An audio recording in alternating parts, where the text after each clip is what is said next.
All eyes will be on the skies tomorrow. An annular eclipse is set to make its way across the nation. Several groups are planning watch parties, including the Northeast Kansas Amateur Astronomers League. Group President Doug Gooden is here to tell us about it. You're just like, watching Daniel closely and saying, you got to get these clouds out of here. What is an annular eclipse? An annular eclipse, well, an eclipse happens when the moon essentially passes in front of the sun. So the shadow of the moon is cast onto the earth.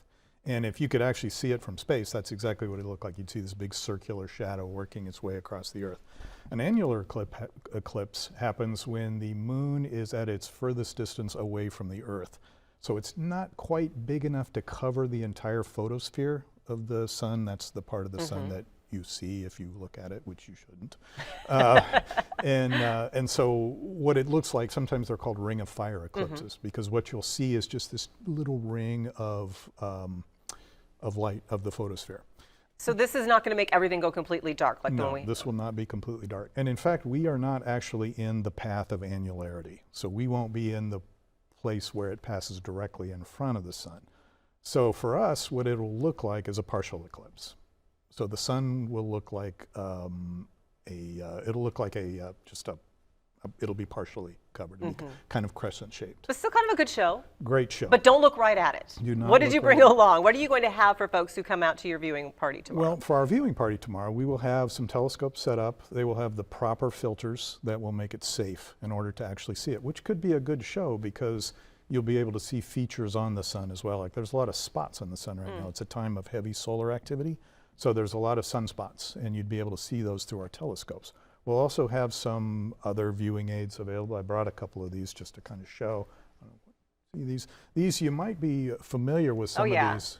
These are the things that we do this. Yeah, right. I'll do it. I'll get decked out for everybody. There's one like that, and then this is sort of a similar kind of an idea, but I can't see anything right now. Well, that's good, and that is actually that's a good thing. That's the point. Yeah. These are actually designed specifically to block the type of light to block the wavelengths and intensity of light associated with the sun. And if you have some of these, you should be really, really careful that they are the proper type. And you'll see if you look at these, there's actually a little marker on the back of them that mentions its transmission requirements. So if you have one of these, make sure that you have the proper kind. And it does, and confirms to meet the it's really small, so people like me have to kind of do this number. But it is the small print, but it's important because sometimes these things are not adequate.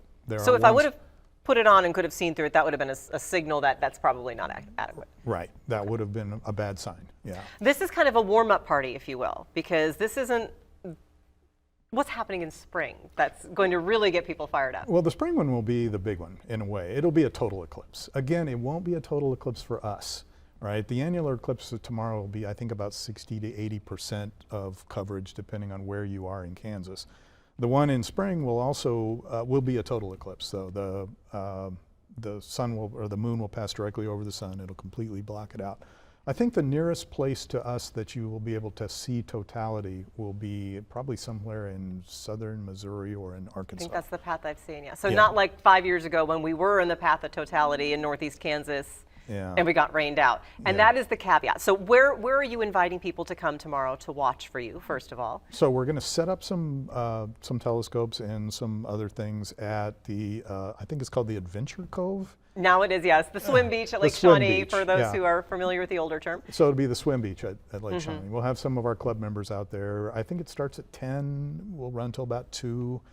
Again, we'll have telescopes set up. We'll have the proper kinds of filters on them, so it'll be safe to look through them. And there'll be some people there to kind of talk about what's happening and sort of interpret the event for them as well. And I know we're supposed to watch your Facebook page because there is a chance, if it's cloudy, you may have to cancel the event. We may have to cancel. And unfortunately, I think the conditions right now are not as we're concerned, but fingers crossed. Exactly, exactly. They're going to be out there from 9:30 to 2. The peak time in Kansas is about 10:20 to 1:20, so that's when you'll actually be seeing it best. There are some other viewing sites as well that you can find on WIBW.com, but if you want to check out the Northeast Kansas Amateur Astronomers League, visit them to see this, and it's super fun. Thank you so very much. We'll have you back in spring, and you can tell us what you have planned then. All right, thank you.